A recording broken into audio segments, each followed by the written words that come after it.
moment où, parce que je sais que tous les ex-collègues de M. Mundunga sont devant leur écran, parce que je sais qu'ils sont là, apeurés, ils tremblent, j'entends flageoler, j'entends les grincements de leurs dents, parce que je sais qu'ils représentent ceux qui n'osent plus voir, eux, le miroir chaque matin quand ils se réveillent, parce que je sais qu'ils représentent pour eux la vraie dignité, l'orgueil gabonais, ce que l'on a rapetissé en disant Gaboma.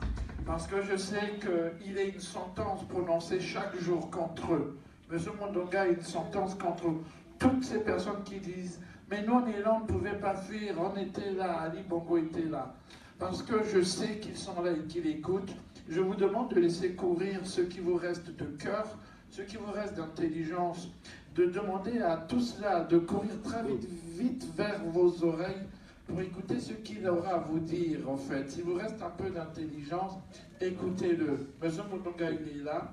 Lui, il peut marcher librement, rencontrer la diaspora. Et il pourra aller dans les Kingele, dans les bas-fonds d'Akébé. Il a un avenir politique, mais plus que politique, parce que ce n'est pas de ça dont il s'agit. Il a un avenir tout simplement. Il a sa dignité et son cerveau. M. Mundunga, on vous écoute.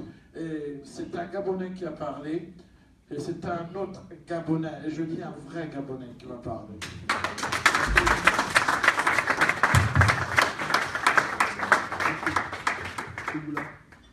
Bien, merci.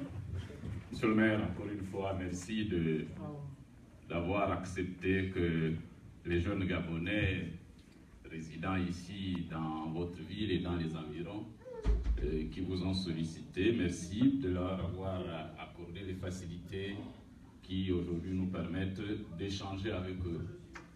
Vous avez constaté, chers frères et sœurs, que les différentes interventions qui m'ont précédé, après la très pertinente analyse géopolitique et géostratégique de la situation des dictatures et des démocraties en Afrique qui a été réalisée par Régis, vous avez vu que les trois autres intervenants ne vous ont dit que ce que nous-mêmes les Gabonais nous devrions faire pour libérer notre pays, pour faire triompher la souveraineté populaire. Personne n'a dit que ce que nous attendons de la communauté internationale. Parce que tout simplement, les actions des Gabonaises et des Gabonais doivent constituer le principal, la communauté internationale ne venant qu'en appui. Et l'appui ne peut arriver que lorsqu'il y a un socle suffisamment fort. Et c'est pour cela qu'on dit que l'accessoire suit le principal et non pas l'inverse. Le principal, c'est d'abord les actions que nous devrions mener nous-mêmes, et les différentes actions ont été détaillées. Ils ne sont pas allés dans tous les détails parce que les actions doivent être adaptées en fonction des évolutions. Et au jour d'aujourd'hui, je suis le jeune, je préfère ne pas l'appeler Chic, je préfère l'appeler Nanfoundi. Je suis tout à l'heure le jeune Nanfoundi interpellé mes anciens collègues au gouvernement. Mais vous pourrez être sûr que beaucoup d'entre eux étaient aussi déterminés à démissionner. Il y a même des parlementaires qui ne sont pas d'accord avec ce qui se fait, avec ce qui se fait. Il y a même d'autres personnalités politiques qui ne sont pas d'accord avec ce qui se fait et avec ce qui se fait. Mais est-ce qu'il fallait passer par-dessus le feu? Il n'y a que quelques-uns pour le faire. Ceux qui ne me connaissent pas, je m'appelle Séraphin Mundunga, je me suis présenté, mais il y a d'autres qui sont arrivés après. Mais ce n'est pas cela qui importe. Ce qui importe, c'est que ceux qui traversent le feu ont une histoire. Je crois que pendant les périodes les plus critiques de d'autres pays, lorsqu'il y avait des choses à dénoncer, moi je suis resté au Parlement gabonais pendant 19 ans, de 1990 à 2009. Et en tant que député, nous n'étions pas très nombreux. Députés du parti au pouvoir de surcroît, à dénoncer certains comportements déviants lorsque on en était dépassé. Beaucoup d'entre vous étaient encore jeunes, mais vous étiez tous dans cette salle, sauf le jeune qui me lorgne là-bas. Lorsqu'en 2006, ayant constaté le dérapage dans la gestion de fêtes tournantes du 7 août, fêtes tournantes qui ont été promises pour apporter le développement dans le Gabon profond, et qu'on a constaté que le développement attendu et promis ne venait pas, et qu'on avait déjà quasiment fait le tour de province en 2006, j'ai été le seul député gabonais, de surcroît député du Parti démocratique gabonais, à le dénoncer en direct à la télévision et à la radio au cours d'une interpellation du Premier ministre de l'époque, qui n'est pas venu, M. Jean-François Toukoumeman, et qui a envoyé à l'abattoir l'un de ses vice-premiers ministres, moi-même ne sachant pas qu'un jour je devrais en devenir, l'un de ses vice-premiers ministres, Emmanuel Onometogo, que j'ai interrogé sur la gestion calamiteuse des fêtes tournantes du 7 août. Ça n'a pas suffi en 2007, en 2008, toujours sur cette même question de fêtes tournantes du 7 août. Le Premier ministre avait changé, c'était maintenant Jean Eyegendon. Je suis d'autant à l'aise d'en parler, au point où, parce que eux, comme moi, tous les trois, nous sommes aujourd'hui totalement maintenant en osmose pour défendre la cause du peuple gabonais. En 2008, j'ai à nouveau interpellé le Premier ministre de l'époque, Jean Eyegendon, toujours sur la gestion calamiteuse des fêtes tournantes du 7 août, parce que là, on avait déjà fait le tour de toutes les 9 provinces, 2 éditions par province, malheureusement 2 éditions par province, sans qu'aucune province ne décolle économiquement. Alors qu'à côté, au Congo-Brazzaville, qui a initié les fêtes tournantes du 7 août, quelques années après le Gabon, il y a eu une évolution notable et perspective dans le Congo profond. J'ai interpellé Jean Eyegendon, et vous vous rappelez de la façon dont Jean Eyegendon avait crié lorsque j'ai fini de parler. Ah, camarade Mundunga, et pourtant nous sommes du même bord. C'était en direct à la télévision et à la radio, il n'était pas donc possible de censurer quoi que ce soit. Et ceux qui connaissaient le système avaient prédit ma mort politique lorsque je me suis prononcé ainsi. Et ils m'ont dit, mais vous vous êtes suicidé politiquement. J'ai dit, l'essentiel est que je ne me sois pas suicidé physiquement.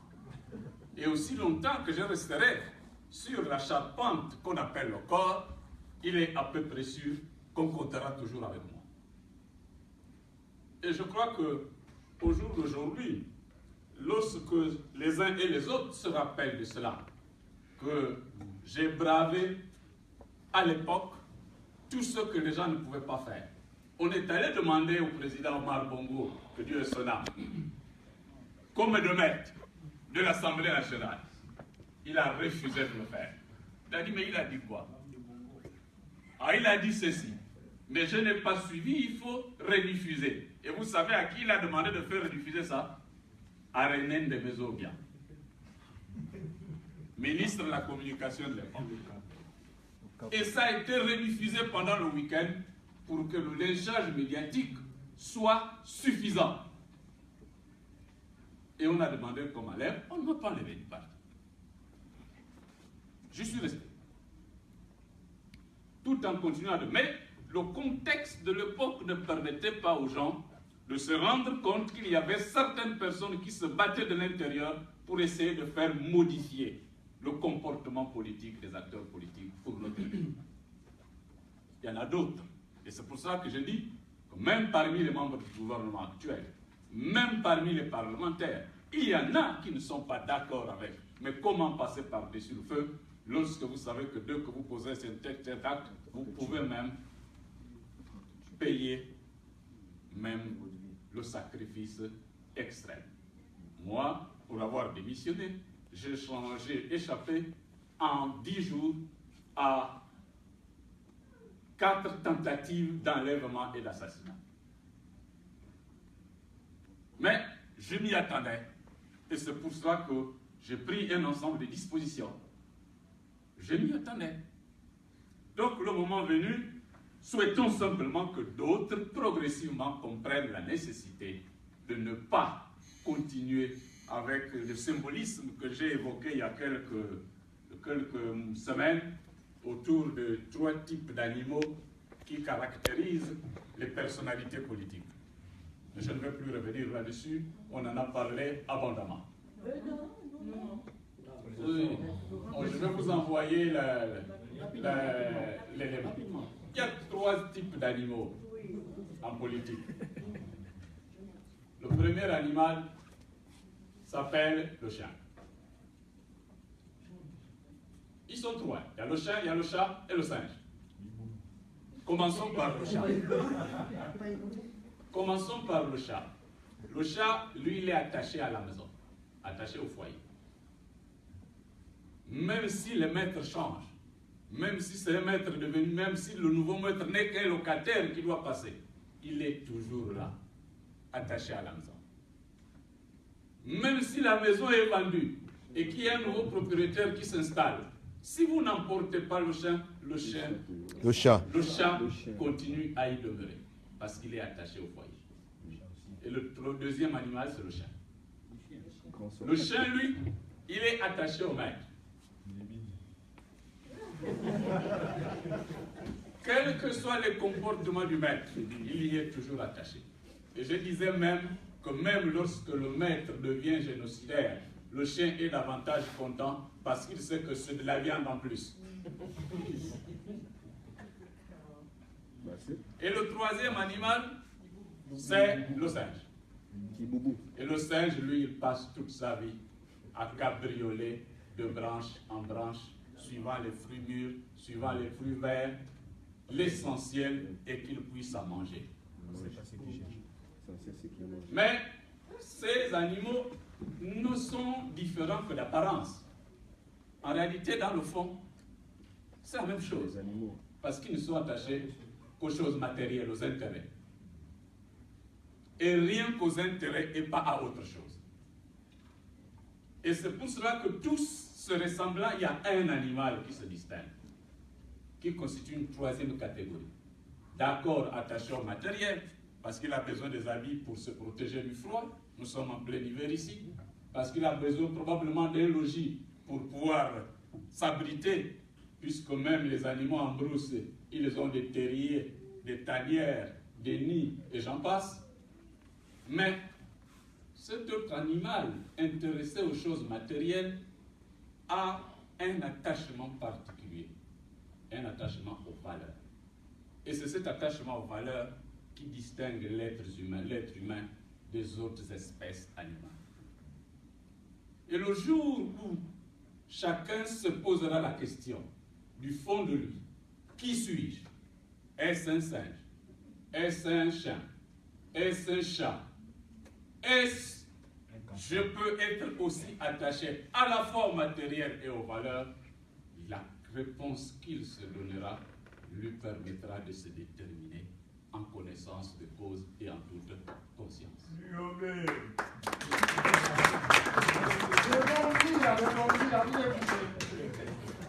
Ceci étant dit, je voudrais simplement rappeler, quand j'ai commencé le propos, que vous avez constaté que les 3 intervenants n'ont parlé que de ce que nous-mêmes, les Gabonais, nous devrons faire pour libérer notre propre pays. Et monsieur le maire l'a dit en disant, il revient aux Gabonais de pouvoir s'organiser par eux-mêmes. Merci, monsieur. Donc, nous devrions cesser en disant, la communauté internationale ne nous aide pas. Et pourtant, vous allez à l'église tous les jours. Et madame, donc, vous a bien rappelé que les églises doivent vous enseigner les choses essentielles. C'est à l'église qu'on dit, aide-toi, avant que le ciel ne t'aide.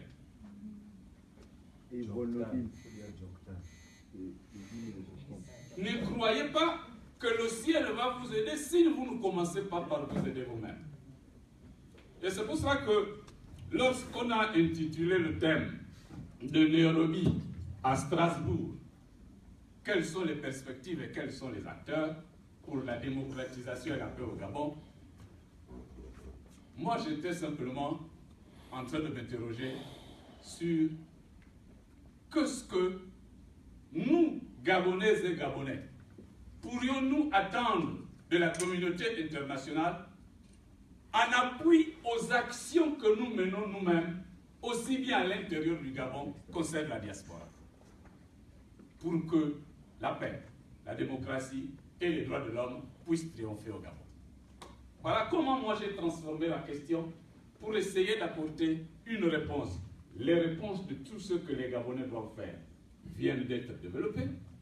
Je vais simplement rapidement préciser comment les choses se passent au niveau des assemblées parlementaires ACP, Union européenne, et lorsque les choses ne marchent pas, quelles doivent être les évolutions au niveau de l'Union européenne, des États européens, et qu'est-ce que nous pouvons espérer de l'entière communauté internationale, mais toujours en appui des choses que nous devrons nous-mêmes faire, de sorte que le cas du Gabon puisse occuper 80% des préoccupations de la communauté internationale, inversant donc la tendance avec la RDC, tel que venait de le dire Régis, étant entendu que la RDC a fait un petit pas déjà en avant en obtenant qu'il y ait un accord politique qui soit signé dans lequel celui qui voulait briguer un troisième mandat par une modification constitutionnelle a finalement autorisé que ses partisans signent l'accord selon lequel il ne se présente plus pour un troisième mandat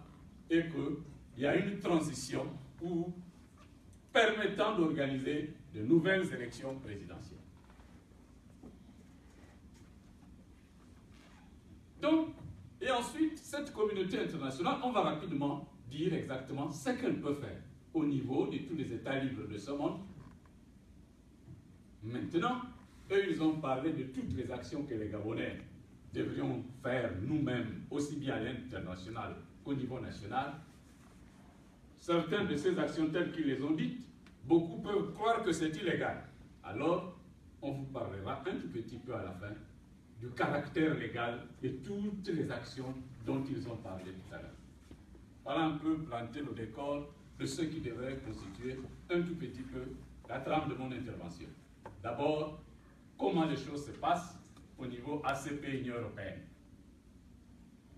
L'Assemblée ACP Union européenne, ça s'appelle à dessein Assemblée paritaire. Ça signifie qu'il doit y avoir le même nombre de représentants côté Union européenne et le même nombre côté Afrique, Caraïbes et Pacifique. Et ce nombre qui était de 77 est désormais à 78 de chaque côté parce que il y a désormais, comment on l'appelle, le Soudan du Sud qui est devenu un État après qu'il y ait tous les débats qu'il y a eu entre les deux Soudans. Le Soudan du Sud étant devenu un État, au moment où le Soudan du Sud a adhéré, on est passé maintenant, au lieu de 77, ils sont maintenant 78. Et comme c'est une assemblée paritaire, ce fait à dessein que ça soit paritaire, c'est pour privilégier dans les discussions et dans les négociations la recherche de consensus. Et c'est lorsque le consensus n'est pas obtenu qu'ils sont obligés, en désespoir de cause, de passer à un vote. Et on ne pouvait pas s'attendre à mieux que ça. J'étais, moi, personnellement sûr que le Parlement, l'Assemblée parlementaire ACP Union européenne ne pouvait pas arriver à une résolution assez coercitive. Parce que, tout simplement, il y a deux raisons principales. La première raison, c'est cette parité dont je viens de vous parler. La deuxième raison, la plus importante, c'est que, arrivé au recomptage de voix qui était demandé dans la résolution de l'Union européenne, ce serait désavouer la décision de la Cour constitutionnelle gabonaise qui a refusé ce recomptage.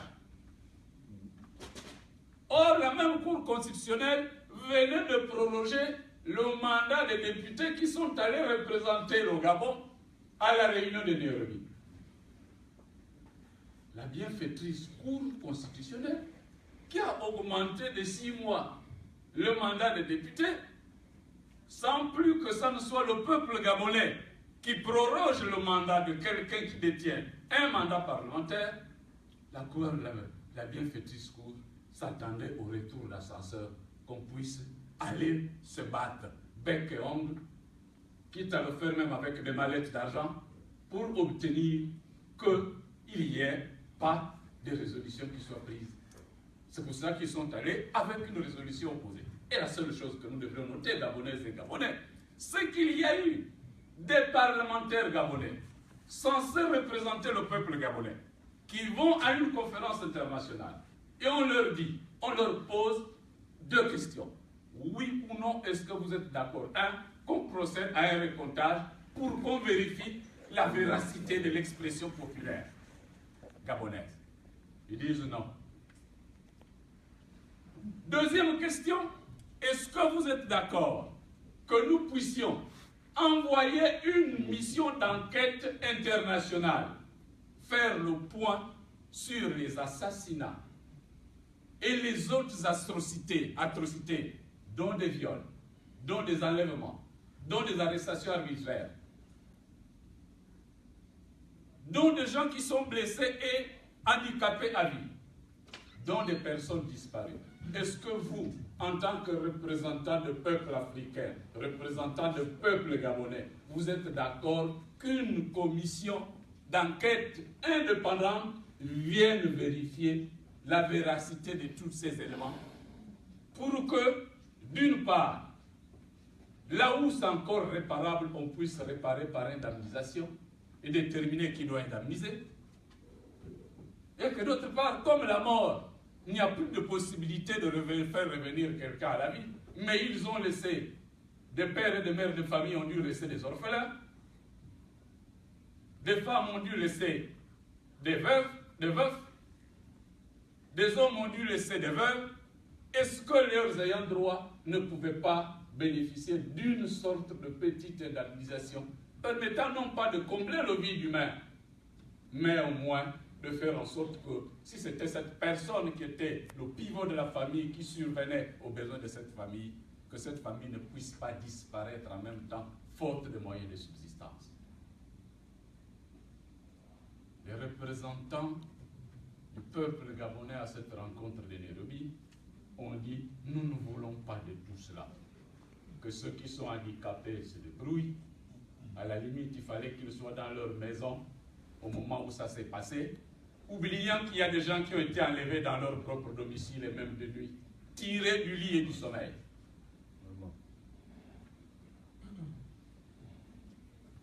Voilà un tout petit peu ce qu'il faudrait retenir de Nairobi. Je ne vais pas aller trop dans le détail, on pourra venir un peu plus dans le détail lorsqu'il y aura des questions. Mais même s'il y avait une résolution à Nairobi, ce n'était qu'une résolution à titre consultatif, qui devrait être maintenant saisie par les parlementaires européens pour dire, vous voyez, même les parlementaires africains souhaitent qu'il y ait une plus grande transparence, aussi bien en matière électorale qu'en matière de respect des droits de l'homme en République gabonaise.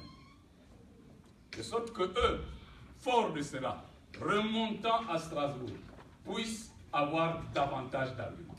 Comme ils n'ont pas obtenu cet appui, ils l'attendent de nous.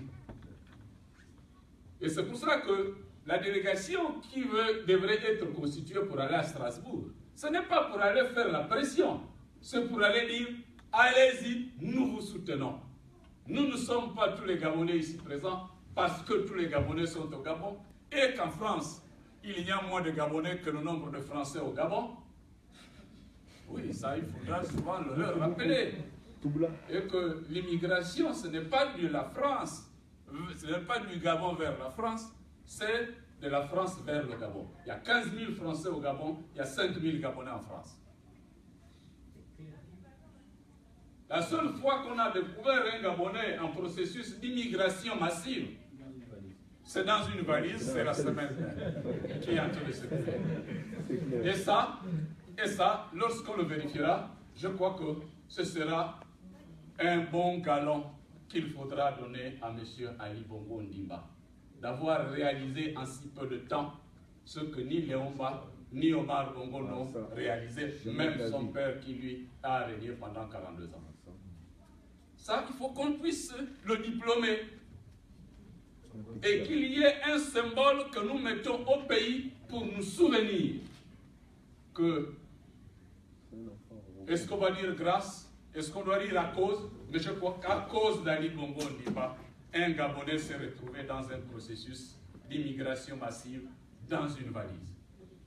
Et si on peut faire un symbole comme ça, une bonne valise, par les artistes gabonais, avec un Gabonais symbolisé à l'intérieur, placé à un grand carrefour, on appellera ça carrefour probablement ou place de l'immigration. Le Gabonais grâce à Ali. Place de la valise. Pas Ali Ben Ali, mais Ali Bongo. Et donc, la mission que vous devrez mener au niveau donc de Strasbourg, c'est dire, pour aller dire aux parlementaires européens, les Gabonais, nous vous soutenons dans les démarches. Vous n'êtes pas seuls. Vous nous aidez, nous considérons que vous nous aidez. Aidez-nous pour que nos actions que nous menons puissent être plus tonifiées et que la pression se multiplie pour que M. Ali Bongo Ondimba laisse le pouvoir à celui qui a été choisi par le peuple gabonais. Et comme il est encore jeune, le moment venu, si les Gabonais estiment qu'il faut qu'il revienne, en ce moment, on le revotera comme les Béninois avaient fait avec Mathieu Kerebou. Non, c'est plus. Je ne dis pas que c'est ce qu'il faut faire, mais voilà les perspectives de la vie. Il va à la Singara dans les plantations. Plus c'est sans famille. C'est mieux. Et ensuite, il faudra également noter qu'au niveau du Parlement européen à Strasbourg, ils vont prendre soit une résolution, soit faire une recommandation. Et parce que la décision, encore une fois, même au niveau de l'Union européenne, n'appartient pas aux parlementaires. Ils sont les représentants du peuple européen, mais ils ne font que des recommandations. Et s'ils font une résolution, ça aura une résonance beaucoup plus forte. Et cette résolution doit maintenant être prise dans les mains par les institutions de l'Union européenne. D'une part, la Commission européenne, qui a le contrôle du Fonds européen de développement. Et c'est sur le levier Fonds européen de développement que la Commission européenne peut agir en essayant de prendre des sanctions économiques. Mais notez que les sanctions économiques sur la base du Fonds européen de développement ne touchent pas les élites politiques. Ça touche beaucoup plus la population. Parce que c'est les programmes de construction scolaire, c'est les programmes de construction d'hôpitaux. Il n'y en a jamais eu. Il n'y en a jamais eu. Je vais terminer. Je connais et les programmes scolaires et les programmes d'hôpitaux. Et je connais, puisque j'ai été ministre de l'Éducation nationale pendant 4 ans et demi, je connais tous ces problèmes. Et ces différents problèmes, d'abord parce qu'il faut qu'on vous donne un budget. L'éducation nationale n'a jamais été une priorité dans nos pays d'Afrique. Et même le Fonds monétaire international, dans les programmes d'ajustement structurel de 1980, avait demandé de couper dans les budgets sociaux de tous les pays d'Afrique qui étaient en programme d'ajustement structurel. Et malheureusement, lorsque le peu qu'on y met doit être exécuté, c'est détourné. Et vous savez qu'au Gabon, depuis l'arrivée d'Ali Bongo Ondimba, c'est l'Agence nationale des grands travaux qui gère tous les budgets de tous les ministères.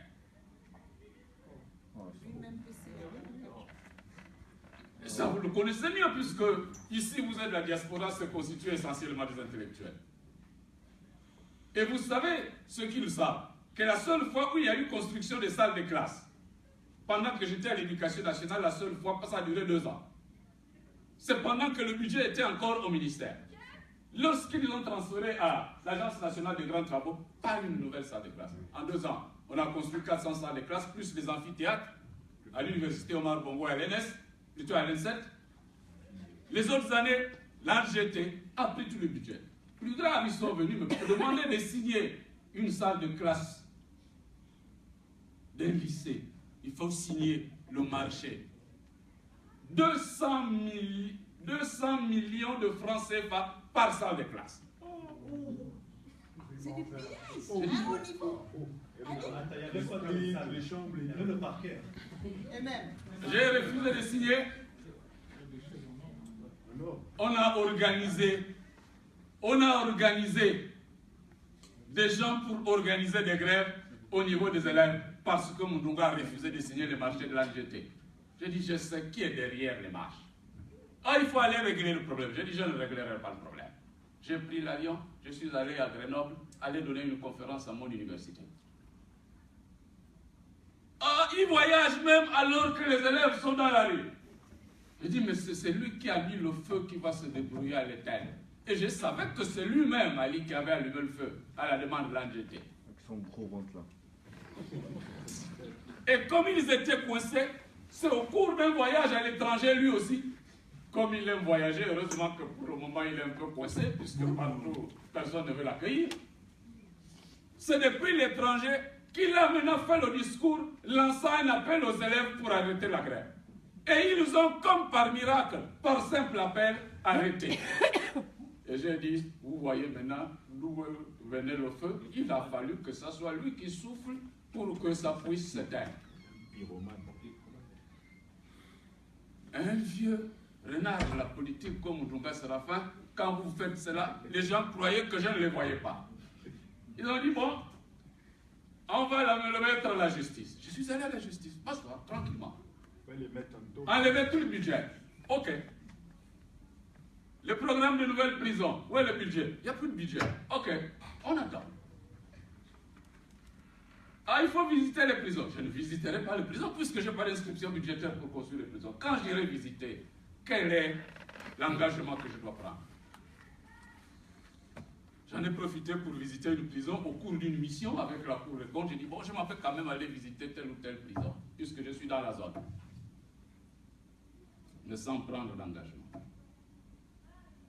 On a fait des réformes pour humaniser la procédure pénale au Gabon. Depuis la garde à vue jusqu'à la présentation devant le procureur de la République, jusqu'à la présentation devant le juge d'instruction, ainsi que l'humanisation de la détention par un régime pénitentiaire qui soit un régime humain, aligné aux standards internationaux. Tout cela, ça a été bloqué par la fameuse Cour constitutionnelle, qui n'a fait qu'être instrumentalisée par les gens qui ne voulaient pas que les procédures soient humanisées. Dans la réforme, et je m'arrête sur ça pour revenir à le sujet, dans la réforme pénale, il était prévu de sanctionner gravement les cas de crimes que vous appelez communément crimes rituels, les homicides volontaires avec prélèvement d'organes. En disant, s'il y a de tels cas, il faut que ce crime soit imprescriptible. Ça signifie que quel que soit le temps, on doit pouvoir les poursuivre. Et les gens se sont dit, mais ce qu'ils veulent nous amener là, c'est quoi? Ça signifie que si on quitte les fonctions dans lesquelles nous sommes pour le moment protégés, on viendra nous poursuivre pendant notre retraite, mais il est dangereux. Il faut qu'on bloque. Il faut qu'on bloque parce qu'on a mis dans le texte que si une mineure, ou un mineur, parce que les viols aussi c'est maintenant dans les deux sens, si un mineur ou une mineure est violé, le délai de prescription ne doit pas courir à la date du viol, mais ça doit courir à partir de l'âge de la majorité de la jeune fille ou du jeune garçon. De sorte que, en âme et conscience, elle puisse disposer d'un temps suffisamment long, lui permettant de décider si oui ou non elle poursuit le violeur en justice. Ils ont bloqué.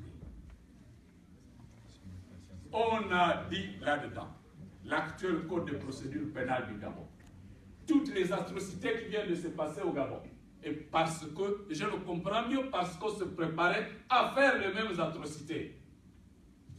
Toutes les atrocités qui viennent de se passer au Gabon, il n'est pas possible, dans le code de procédure gabonais du moment, de poursuivre les auteurs de ces crimes s'ils sont des militaires. Parce que tout simplement le code de procédure gabonais ne permet pas de poursuivre les hommes en armes, sauf en cas de flagrant délit ou de crime flagrant. Il y a une disposition particulièrement vicieuse qui dit, pour poursuivre un agent de force de sécurité et de défense, il faut que l'enquête soit menée par un magistrat du 7e groupe. Première école. Magistrat du 7e groupe, dans l'ordre judiciaire, il n'y a que deux. C'est le premier président de la Cour de cassation et le procureur général de la Cour de cassation. Et ce n'est même pas l'enquête qu'il doit faire, c'est l'instruction. Or, pour faire l'instruction, il faut être un juge d'instruction. Donc, juge du siège. Dans la circonstance, si le procureur général de la Cour de cassation mène l'instruction judiciaire, il n'y a plus le principe de la séparation entre le juge du siège et le juge du parquet, et le parquetier. Deuxième difficulté, c'est que même si malgré tout on ferme les yeux sur le principe de la séparation entre le parquet et le siège, et qu'on demande au procureur général de la Cour de cassation de faire l'instruction, il dresse son rapport. Lorsqu'il va déposer ses conclusions pour juger, on dit ils ne peuvent être jugés que par des magistrats du 7e groupe. Et il y a un seul donc magistrat du 7e groupe pour juger là-bas, c'est le premier président de la Cour de cassation. Or, pour juger, il faut être en collège, parce que c'est le principe de la collégialité. Vous ne pouvez pas être en collège à une seule personne. Ces deux dispositions du Code de procédure pénale gabonais font en sorte que, même lorsque dans un quartier, un particulier a une affaire avec un agent de force de sécurité et de défense au Gabon, le particulier a souvent l'impression qu'il est dans une situation de déni de justice.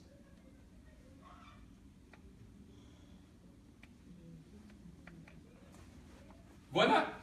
Et donc, tout cela était organisé pour que les atrocités qu'on a organisées, pendant ces élections, ne puissent pas faire l'objet de poursuites au Gabon. Et c'est pour cela qu'aux ACP, les parlementaires gabonais avaient la mission d'aller empêcher qu'il y ait une enquête internationale. Parce que là, le verrou de la procédure judiciaire gabonaise ne devrait plus exister. Ça semblait être un tout petit peu hors sujet, mais c'est pour vous expliquer la relation qu'il y a avec le comportement que nous avions connu à Nairobi. Et ensuite, donc au niveau européen, il y a la Commission qui peut agir sur les programmes dans le cadre du Fonds européen de développement, mais il y a aussi des sanctions générales qui peuvent être décidées en Conseil de ministres de l'Union européenne.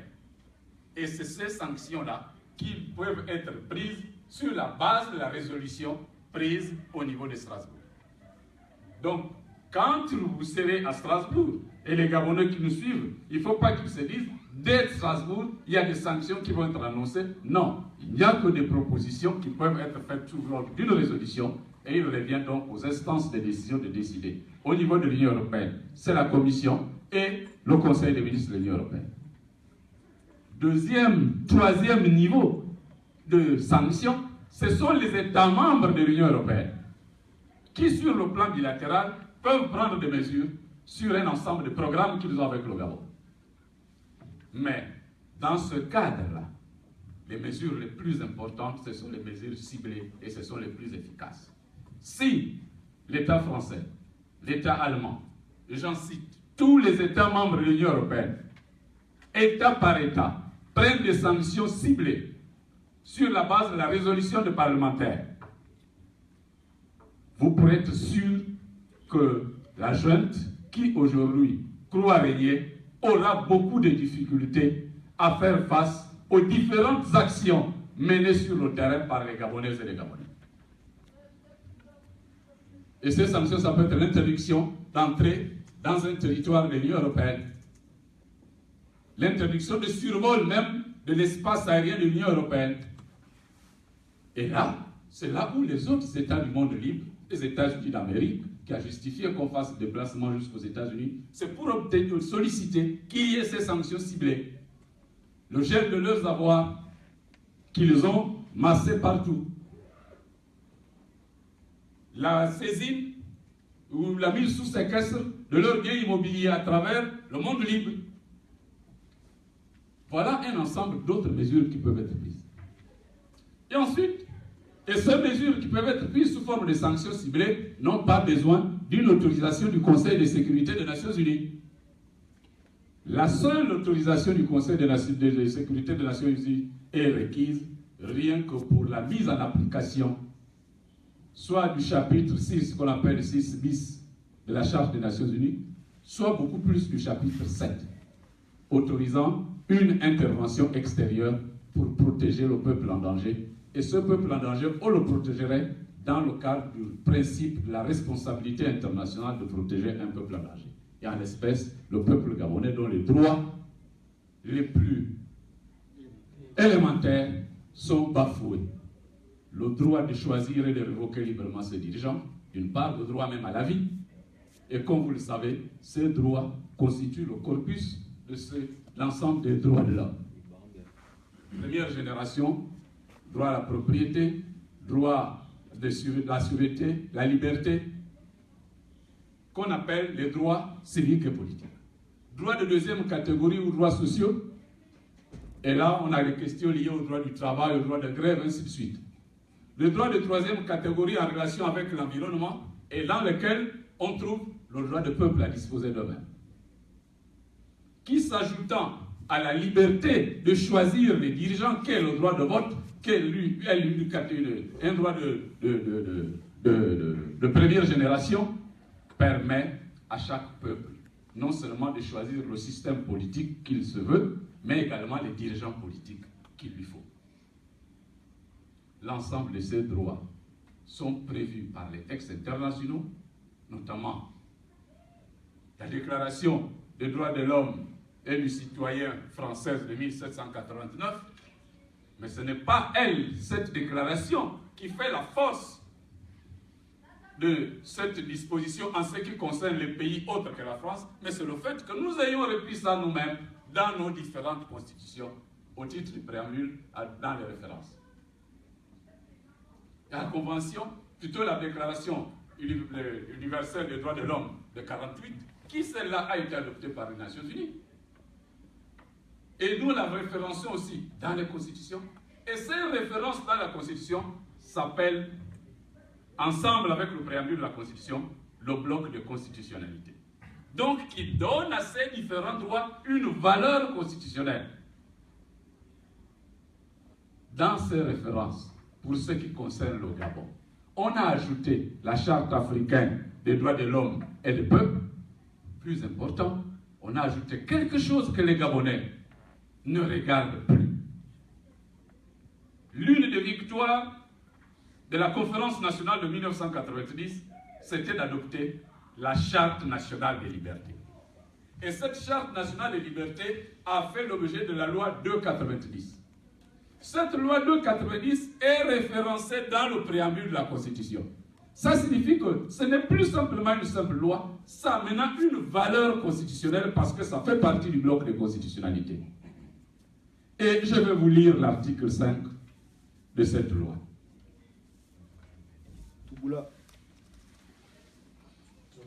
Loi numéro 290 du 26 juillet 1990 dispose en son article 5. La conférence nationale réaffirme le droit à la vie et à la dignité, le droit à un logement décent, le droit à un revenu minimum aux indigents, la liberté de réunion, la liberté de pensée et d'opinion. L'opinion, c'est s'exprimer aussi verbalement, c'est s'exprimer aussi par écrit, c'est s'exprimer aussi par le dessin, par le graphique, mais l'opinion aussi, c'est s'exprimer également par le vote. Le droit d'aller et venir, de sortir du pays et d'y revenir. Et j'en passe. Je voudrais simplement insister sur un seul de ces droits, le droit à la vie. Nous n'avons plus ce droit, puisqu'on nous canarde. Le droit à la dignité, nous n'avons plus ce droit, puisqu'on humilie, on viole, on chosifie. On fait demeurer dans l'ignorance pour que les gens ne puissent pas savoir leurs droits et qu'ils ne les revendiquent pas. Plus grave, on vient déguerpir les gens. Manu militari. En pleine période de grande saison de pluie. La grande saison de pluie au Gabon, c'est d'octobre à décembre. Et à la veille des fêtes de fin d'année. Ça signifie qu'ils n'ont même pas le droit à la réjouissance. On leur dénie tous les droits. Mais plus grave, ils sont protégés au titre de cet article 5 de la loi 290 qui est référencé dans le préambule de la Constitution, donc qui devient une disposition à valeur constitutionnelle. Ils n'ont pas seulement droit à un logement, mais ils ont droit à un logement décent. Ce n'est pas descendre du logement comme ils les ont fait descendre, mais un logement décent. D-E accent aigu, C-E-N-T.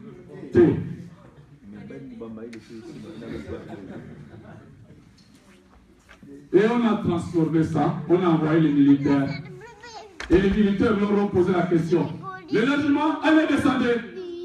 Non, eux ils devraient répondre, nous avons droit à un logement décent. Ça signifie que même ceux qui habitent dans les quartiers sous-intégrés, dans les MAPAN, dès qu'ils constatent qu'il y a un logement de l'État construit quelque part et qui est inhabité, comme c'est le cas de ces quelques 700 logements, vous devrez y rentrer et vous avez un droit protégé par la Constitution. Et s'il y a d'autres logements appartenant à l'État ou garantis par l'État, aussi bien à Libreville qu'à l'intérieur du pays, les Camerounais ont le droit d'aller y rentrer et de se mettre devant la porte avec la Constitution de la République. Comme on fait à l'église. On prend la Bible, on dit, allez, même tous les sorciers, vous allez fuir parce que j'ai la Bible. Ou bien on prend la croix pour ceux qui sont catholiques, parce que nous les protestants, nous ne nous promenons pas avec la croix. Même Ali Bongo, je pense que c'est le serpent. Voilà des droits légaux qu'on nous refuse. Donc ces différents droits peuvent être revendiqués parce que c'est prévu par la loi, c'est protégé par la Constitution, c'est prévu par les conventions internationales. Et ensuite, le vote que nous contestions jusqu'à présent, avant, la contestation n'était légitimée que par les copies des procès-verbaux que nous détenions et qui montraient que c'est Jean-Pierre qui a gagné. C'était une légitimation, une légitimité nationale. C'est dosé. Et ensuite, il y a eu une internationalisation progressive de cette légitimité. C'est le rapport de l'Union africaine, quoi qu'il arrivait tardivement, et qu'on n'a pas rendu public de façon solennelle, comme l'a fait l'Union européenne. C'est aussi le rapport d'UNDI, une fondation américaine chargée de la promotion et de la défense des droits de l'homme, plutôt des valeurs démocratiques, qui était au Gabon, appelé par le site au pouvoir, qui a observé les élections, qui a fait un rapport, et le président du NDI, d'origine camerounaise, américain d'origine camerounaise, lors de son passage au Cameroun, partant pour les États-Unis, a été interviewé dans les chaînes camerounaises. Et il a répondu exactement ceci. C'est dommage pour le Gabon, où il n'y a que 600 000 électeurs, 300 000 votants, qu'on n'ait pas proclamé les résultats, procès verbal par procès verbal. Lui, il voulait même que ça soit proclamé procès verbal. Ça signifie qu'on prend le procès verbal du bureau de vote. On dit en France, oui. Bureau de vote de Nancy. Combien de scrutins, votants, tant, suffrage exprimé, tant, ont obtenu X temps de voix, tel temps de voix. Tous ceux qui ont voté à Nancy, ils se rendent compte si c'est vrai ou si c'est faux.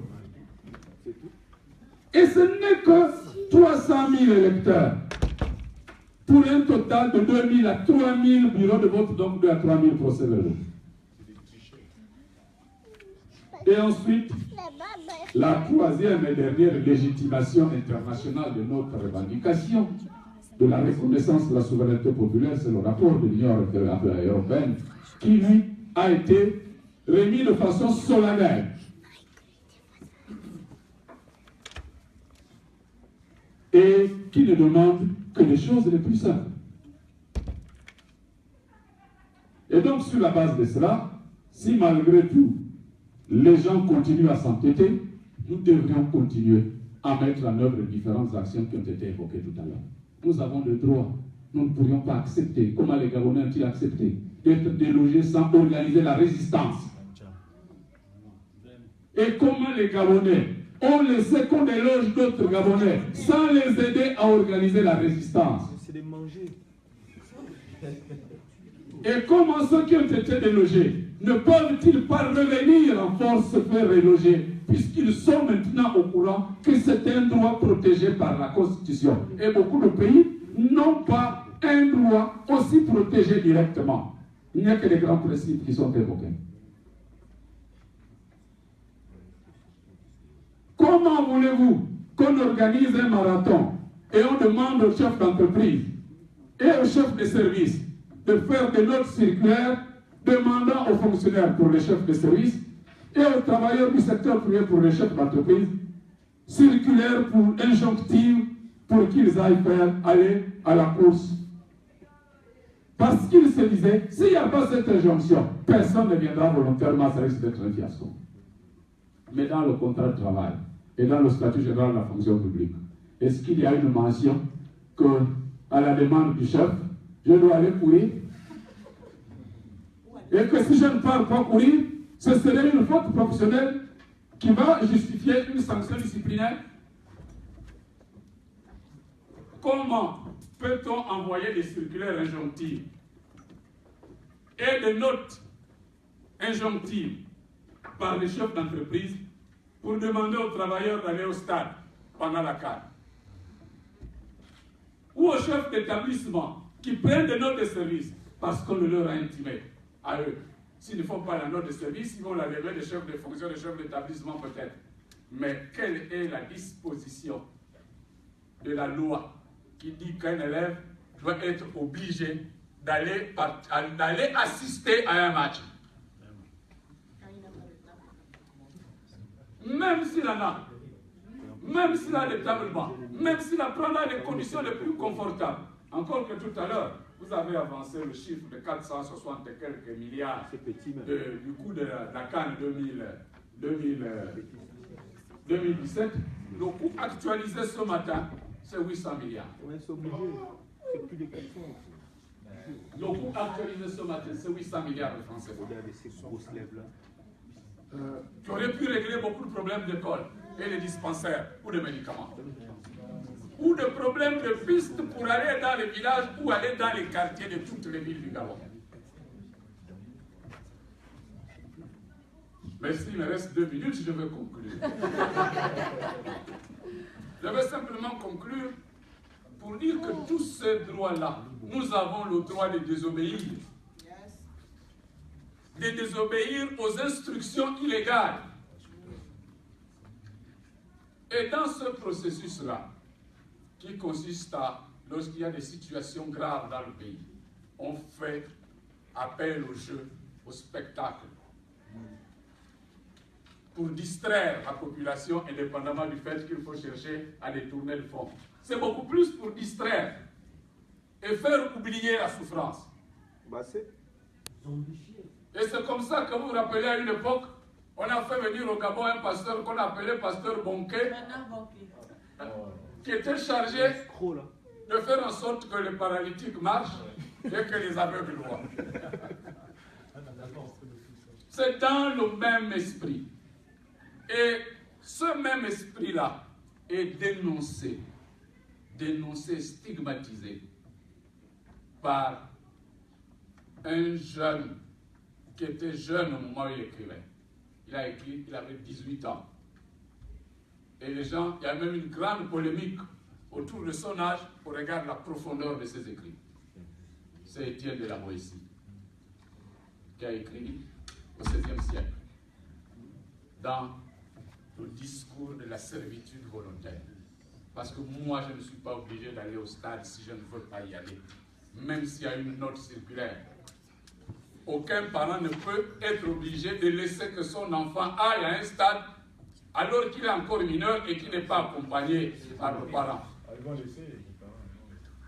Et je vais vous lire donc pour conclure les propos d'Étienne de la Boétie. Je vais simplement vous le lire, chacun va y réfléchir. La Boétie dit dans le discours de la servitude volontaire, ceci, je le cite: ce peuple qui se laisse allécher à la servitude pour la moindre douceur qu'on leur fait goûter par le théâtre, par les jeux, par les spectacles et autres drogues de cette espèce sont pour des peuples des appâts de la servitude, le prix de la liberté ravie. Et il ajoute: ce sont les outils de la tyrannie. Ces alléchements sont ceux qu'emploient les tyrans pour endormir leurs sujets sous le joug. Le peuple trouvant beau tous ces passe-temps, amusé, s'habitue à servir aussi niaisement. Car, assène-t-il, le tyran n'aime jamais. Il ne peut y avoir d'amitié là où se trouve la cruauté, la déloyauté et l'injustice. Un tyran étant au-dessus de tous et déjà au-delà des bornes de l'amitié, car l'amitié fleurit dans l'égalité. Ainsi, prenant pour illustration la désobéissance à un tyran, il a pris pour illustration la fable du renard et du lion. Et il fait parler le renard s'adressant au lion à ces termes: j'irai volontiers te rendre visite à ta tanière, mais, dit le renard, je vois des traces de bêtes qui rentrent dans votre tanière. Quant aux traces de bêtes qui sortent de la dite tanière, je n'en vois aucune. Fin de citation.